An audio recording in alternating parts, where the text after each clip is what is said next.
पुन्हाना के एसडीएम लक्ष्मीकांत ने मेवात और पुन्हाना के लोगों को ईद उल फितर और नवरात्रों के शुरुआत की मुबारकबाद दी है। इस मौके पर उन्होंने खुशी का इजहार करते हुए कहा कि मुस्लिम समाज के लोग एक महीने तक रोजा रखते हैं और उसके बाद चांद देखकर ईद की नमाज अदा करते हैं। वहीं जहां इस्लाम धर्म में बृहस्पतिवार से रोजे खत्म हो रहे हैं, वहीं हिंदू समाज के मानने वालों के नवरात्रे बृहस्पतिवार से ही शुरू हो रहे हैं। ये मेवात और हरियाणा के आपसी भाईचारा और संस्कृति के मिलन को दर्शाता है। उन्होंने कहा कि ईद और नवरात्रि त्योहार को शांतिपूर्ण मनाने को लेकर प्रशासन की तरफ से पूरी तैयारी कर ली गई है। एसडीएम ने आम लोगों से अपील करते हुए कहा कि नवरात्रि और ईद के मौके पर दोनों त्योहारों को खुशियों के साथ मनाएं और मेवात के भाईचारे को कायम रखें। तस्लीम अलवी के साथ यूनुस अलवी की रिपोर्ट। सर, कल इस्लाम धर्म का मानने वालों का ईद उल फितर बड़ा त्योहार है, कल मनाया जाएगा। कल फिर आज 30 रोजे पूरे हो जाएंगे और वही जो है कल से ही नवरात्रि भी शुरू होने जा रहे हैं। क्या कहेंगे इस पर, वो क्या संदेश देना चाहेंगे? मैं सर्वप्रथम सभी उपमंडल वासियों को ये रमजान के मुकद्दस महीने की समाप्ति पर चांद दिखाई देने पर मनाया जाने वाला ये प्रसिद्ध ईद के त्यौहार पर सभी को इसकी बधाई देता हूँ, शुभकामनाएं देता हूँ, मुबारकबाद देता हूँ। मैंने देखा है कि पूरे इस एक महीने में सभी लोग इबादत से रहते हैं, पूजा या नमाज में अपना गुजारते हैं और हमारे पास भी इस महीने में बहुत कम शिकायतें आई हैं। तो इससे लगता कि रमज़ान का महीना पूरी तरह से बहुत ही पवित्र महीना है और लोग पूरे तरीके से अपने आप को इबादत में लगाते हैं, गुनाहों से बचकर रहते हैं और कोई भी ऐसा कार्य करने से बचते हैं जो किसी प्रकार से किसी दूसरे व्यक्ति को दुख पहुंचाता हो, ठेस पहुंचाता हो, तकलीफ देता हो या कोई समाज देश दुनिया के खिलाफ कोई ऐसा कार्य हो, तो लोग इन सब बुराइयों से बचते हैं। और इसके बाद जो ही रोज़े ख़त्म होते हैं, रमज़ान का महीना समाप्त होता है और बड़ी खुशी से लोग ईद मनाते हैं और प्यार प्रेम का संदेश देते हैं, भाईचारे का संदेश देते हैं, गले मिलते हैं।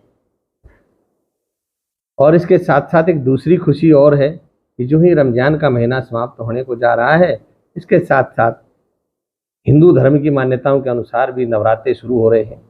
इसमें भी लोग दिन भर उपवास रखते हैं और रमज़ान के महीने में भी एक महीने तक लोग उपवास पर रहे हैं, व्रत पर रहे हैं, क्योंकि ये धार्मिक मान्यता के साथ साथ वैज्ञानिक रूप से भी बहुत ही सही प्रमाणित होता है। तो ऐसा कहा जाता है कि इससे उपवास रखने से पाचन तंत्र ठीक रहता है, दुरुस्त बनता है और उसके बाद से और अधिक तीव्र गति से कार्य करने लगता है और अधिक क्षमता से कार्य करने लगता है।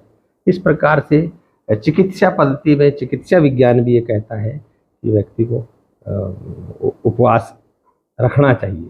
सर, तो नवरात्र शुरू हो रहे हैं, कल ईद का त्योहार है, तो प्रशासन की तरफ से क्या तैयारियां हैं नवरात्र को लेकर, ईद को लेकर, जो शांतिपूर्ण तरीके से हो है? और शाम को भी जैसे आज एक दिन पहले दिन है, लोग बाजार में ज़्यादा भीड़ होगी, इसको लेकर क्या तैयारी?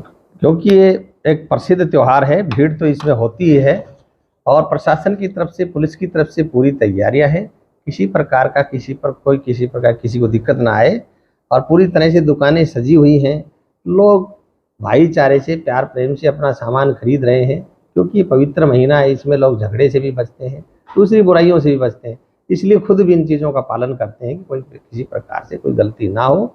तो बड़े व्यवस्थित तरीके से सुचारू रूप से बाजार चल रहा है, लोग अपनी खरीदारी कर रहे हैं, कोई किसी प्रकार की दिक्कत नहीं है। और वैसे प्रशासन भी अपनी पूरी निगरानी उन पर रखा हुआ है, कोई बात नहीं है। पूरे जोश और खरोश के साथ, बड़े उल्लास के साथ, बड़े हर्ष के साथ ये ईद का त्यौहार मनाया जाएगा। किसी को किसी प्रकार की दिक्कत नहीं आने दी जाएगी। और इसके साथ साथ जो नवरात्रे शुरू हो रहे हैं, इसमें भी बड़े तैयारियों में लोग लग गए हैं और वो भी बड़े प्यार प्रेम से, अमन चैन से, जोश खरोश के साथ, हर्षोल्लास के साथ मनाए जाएंगे। और ये हमारी पूरी तरह से तैयारियां रहेंगी।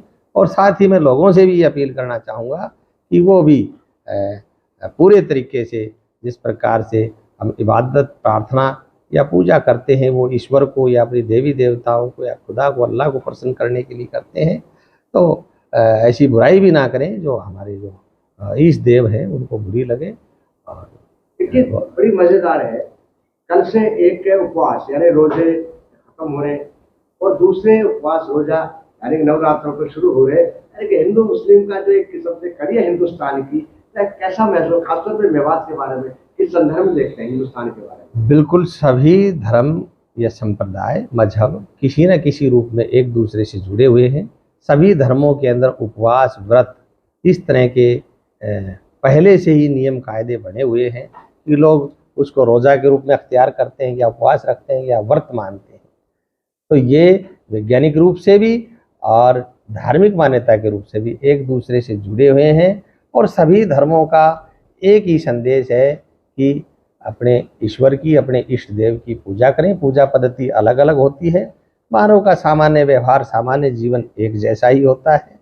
और सभी प्रथाएं या किसी न किसी रूप से एक दूसरे से जुड़ी हुई हैं। और मेवात के अंदर तो हमेशा से ही यहाँ हिंदू लोग भी रहते आए हैं, मुस्लिम भी रहते आए हैं, और सभी बड़े खुल के एक दूसरे से मिलते हैं, एक दूसरे के त्यौहार को पहले भी मनाते रहे हैं और अब भी मनाते हैं।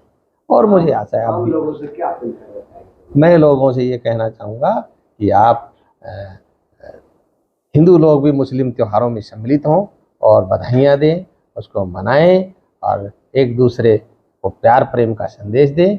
और मुस्लिम लोगों से भी मैं यही चाहूँगा कि वो भी हिंदू त्योहारों में सम्मिलित हों, ताकि इस क्षेत्र में एक भाईचारे का संदेश जाए और किसी प्रकार का जो वैमनस्य है या मनमुटाव है, जो पिछले कुछ दिनों से उभर कर सामने आया है, वो जो थोड़ा बहुत है वो पूरी तरह से समाप्त हो जाए और फिर से उसी रास्ते पर मेवात चलने लगे जो हमेशा से, सदियों से इस इलाके में रहते आए हैं।